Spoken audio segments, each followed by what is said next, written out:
मुझे लगता है हाल ही में आपने कई नए अभ्यास और तकनीकें सिखाई हैं।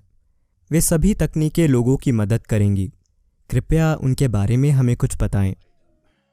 हम आपको चरण दर चरण सिखाएंगे, क्योंकि महामारी में सबसे पहले रोगों से लड़ने की ताकत बढ़ानी होगी।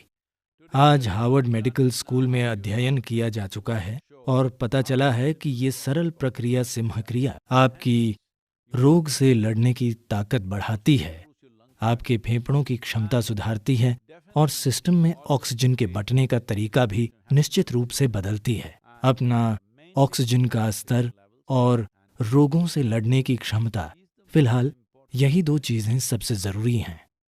इसके लिए आपको सिंह क्रिया शुरू करनी चाहिए। और एक दूसरी प्रक्रिया भी है योग नमस्कार। योग नमस्कार जो कि आपके न्यूरोलॉजिकल सिस्टम में एक तरह की न्यूरोलॉजिकल उमंग को सक्रिय करने में बहुत ही ज्यादा कारगर है। यानी ये कि देखिए, इस धरती के दूसरे प्राणियों के अनुभव की तुलना में इंसानी अनुभव कहीं ज्यादा गहरा है।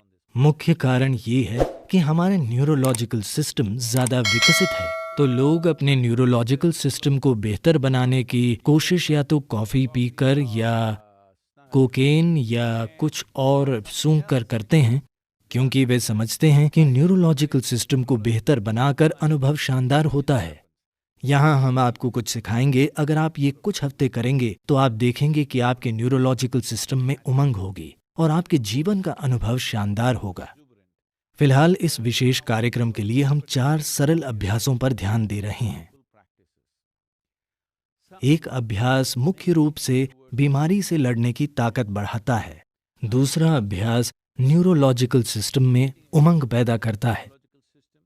तीसरा अभ्यास शरीर के रक्त प्रवाह में ऑक्सीजन का स्तर बढ़ाने के लिए है। और चौथा आपको मन की समता देने के लिए है। मन की समता से मेरा मतलब है कि मुख्य रूप से लोग अपनी बुद्धि के एक ही आयाम का उपयोग करते हैं, वो है तर्क।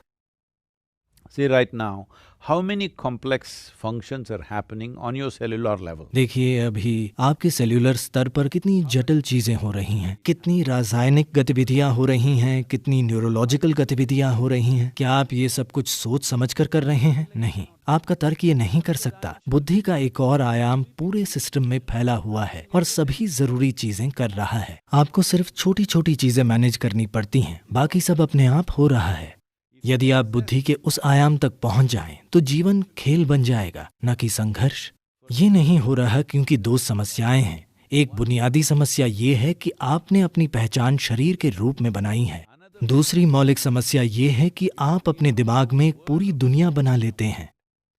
इसका बुनियादी मतलब ये है कि आपको ये शरीर और दिमाग दिया गया था ताकि आप इस दुनिया में बेहतरीन तरीके से जी सकें। पर दुर्भाग्य से आप इस दुनिया में नहीं रहते। आप अपनी खुद की एक नई दुनिया बना लेते हैं और वो दुनिया उस दुनिया में बुरी चीजें होती हैं। तो आपको समझना चाहिए कि ये सिर्फ एक सपने जैसा है। जो आपके दिमाग में हो रहा है वो आपका सपना है। अगर आप अपना सपना मैनेज नहीं कर पाते तो आप जीवन में क्या करेंगे?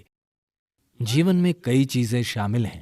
आपके सपने में सिर्फ आप हैं। आप उसे जैसा चाहे वैसा बना सकते हैं। आपका विचार, आपकी भावनाएं आपकी मर्जी की होनी चाहिए। इसलिए हम आपको ईशा क्रिया नाम की एक सरल क्रिया सिखाएंगे। मैं चाहता हूं कि आप सभी कम से कम 40 से लेकर 60 मिनट रोजाना अपनी खुशहाली के लिए लगाएं, अपनी शारीरिक और मानसिक खुशहाली के लिए, क्योंकि इसके बिना आपकी नौकरी, आपका परिवार, आपका पैसा, आपकी कमाई, इन सभी चीजों का कोई मतलब नहीं होगा, बिल्कुल भी नहीं। तो हम आपको जरूरी साधन देंगे, पर साधनों के साथ एक समस्या है। ये केवल उन लोगों की मदद करते हैं जो उनका उपयोग करते हैं। बस यही एक समस्या है।